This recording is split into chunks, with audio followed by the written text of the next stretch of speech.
quite oddly, for such a harrowing chapter in our people's history, the Talmud offers a rather engrossing and, one might even say, light-hearted tale of a dinner party gone wrong. The host, an individual of wealth and renown, has a dear friend named Kamsa.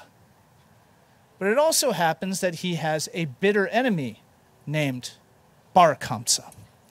And so when he sends his servant to invite Kamsa to the party, his servant mistakenly invites Bar Kamsa instead.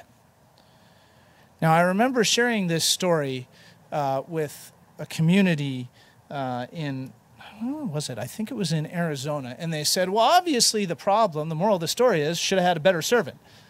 But the story continues.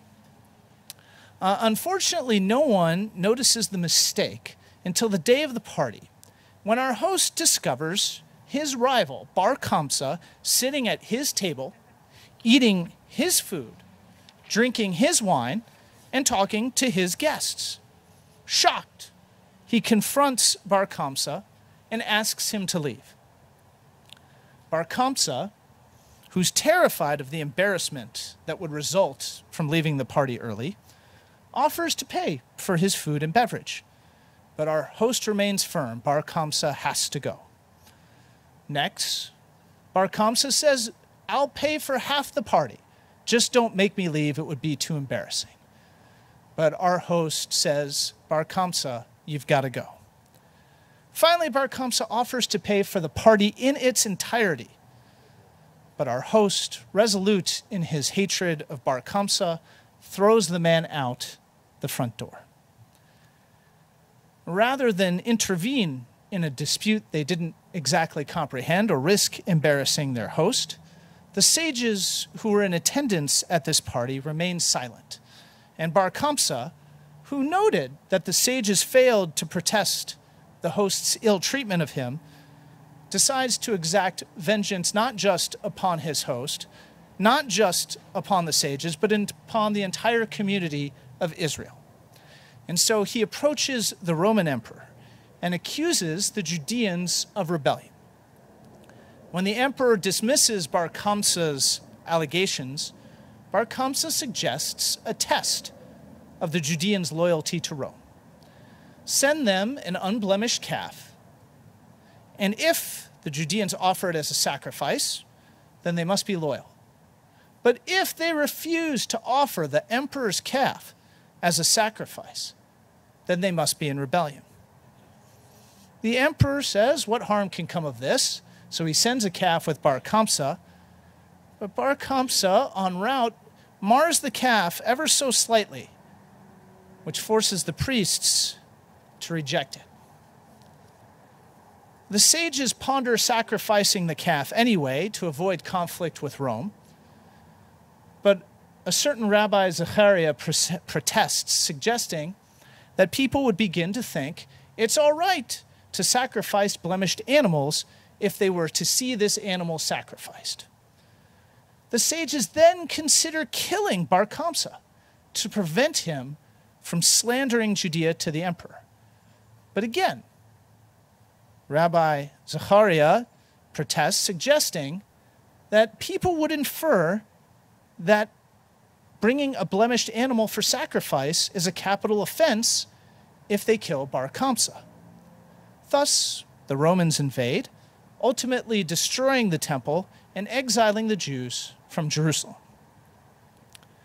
This fantastic story, which attempts to shine new understanding upon the tragic defeat of the Jews by Rome and the destruction of the Second Temple, offers a fascinating insight into the sages who crafted it. Rather than simply accede to the geopolitical realities of Roman strength, they seek an internal locus of control, a matter of recourse that was completely under Jewish control that, if solved, may have allowed Judea to endure. And they find it in this story of a dinner that turned into a disaster. The traditional approach to this story, indeed the very introduction which the Talmud gives it, is that senseless enmity, sinat chinam, the hatred shown by our party's host towards Bar Kamsa, is directly responsible for the plight of the Jewish people, leading to their downfall and the observance of Tisha B'Av, which arrives tomorrow night. And from a historical standpoint, the rabbis are not very far off. First century Judea was rife with the kind of political and civil unrest that made this tiny province an attractive target. In fact, the Romans first came to Judea not as conquerors, but as peacekeepers at the invitation of two Jewish brothers fighting for the Judean throne, Hyrcanus and Aristobulus. And if you can say both of those names 5 times fast, you get to skip right to the Oneg. No takers, okay. So the senseless hatred shown by the host of the party towards Bar Kamsa faithfully encapsulates the historical spirit of the Jews' defeat at the hands of Rome and reminds us of the dangers we risk in our everyday lives when we abandon civility in our personal, national, and global discussions. But our story doesn't end with a simple lesson in civility. Rather, we see that at crucial points along the way, the sages can easily intervene to avert disaster. They can criticize the host at his party and prevent Bar Kamsa's dismissal. They can sacrifice the calf presented to them by Bar Kamsa, or even failing that, they can kill Bar Kamsa, preventing him from exacting his revenge, which costs thousands of people their lives and creates untold suffering. And yet they fail to do so each time, privileging civility over morality. Rather than embarrass their host, rather than risk confusion over matters of sacrificial law, rather than getting their hands dirty with executing a traitor, they do nothing and stand by as doom comes their way. And so while our story at first teaches us the absolute import of civility, it also suggests that civility has its limits. The demands of civility do not abrogate the demands of morality. The sages have a responsibility to intervene somehow, to stand against iniquity, and their failure to intervene at first leaves them with successively more difficult obstacles to overcome until finally the choice to intervene is stripped from them. This, too, is the lesson of Tisha B'Av. While civility may have helped our ancestors create a stronger society that championed unity over strife, unity is not its own end. It must be in service of a greater good.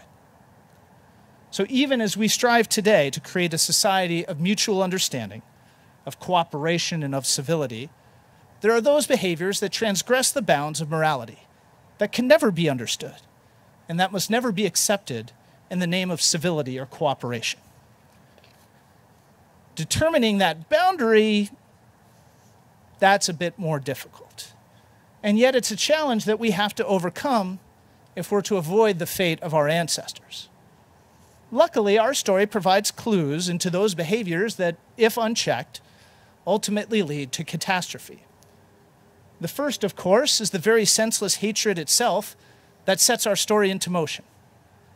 While it may seem convenient to suggest that a host of a party is free to dismiss whichever guests he likes, our host's ruthless determination to embarrass Bar Kamsa, despite Bar Kamsa's pleas, represents an injustice that demands intercession. When humans cause one another pain or suffering, either deliberately or through insensitivity, that's not the time to seek civility, but rather the time to repair the rupture in civility created by the other party.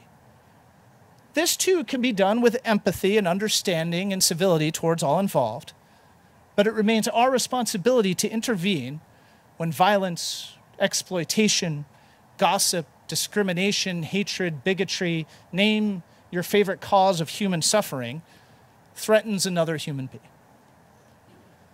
Similarly, Bar Kamsa's lies and intrigue, which seek to injure not only the host, but the entire Jewish people, represent another affront that cannot be tolerated. Throughout history, the enemies of tolerance and human dignity have routinely disguised their attempts to undermine the humanity of others as innocent inquiries or inadvertent blunders. Whether it's neo-Nazis employing insincere questions to cast doubt upon the validity of the Holocaust or other atrocities, statesmen encouraging us to discriminate against significant people because of the alleged threats they pose, or racists pining for open debate so they can offer their pseudoscience or falsified tales as compelling reasons to pursue their bigotry. These enemies of human dignity remain aloof to the concept of civility, regardless of their motives. Indeed, civility only emboldens them, just as it emboldened Bar Kamsa. Rather, these enemies of human dignity must be silenced before their lies can threaten the fabric of human civilization. Now, neither of these are comfortable responsibilities to ponder. Asking us to intervene in uncomfortable situations to prevent human suffering, or even worse, asking us to take responsibility for resisting the myriad agents of hatred, from Klansmen and neo-Nazis to terrorists to foreign and sometimes even domestic government officials, are not simple tasks, especially in the digital age. Word of warning, responding to agents of hatred on the internet doesn't actually silence them, it only emboldens them, hence the phrase, don't feed the internet trolls. And yet, such are the demands of history, as well as the demands that our tradition places upon us. For if this era of tolerance and mutual understanding that has benefited our people like no other era in history is to continue, then it requires stewards, those people who are willing to undertake the tasks necessary to safeguard humanity from the ills that, if unchecked, will lead to disaster. Sometimes it may even require crossing the boundaries of civility that we hold so dear. And so, as we participate in the fabric of society, as we build our sacred communities, our global Jewish community, our national community, the community of Los Angeles, it's imperative that we think about those times when civility is the order and when transgressing civility is necessary to restore that order so that we can live in the type of world we can faithfully hand our children, a world of mutual acceptance and admiration and love. Shabbat Shalom.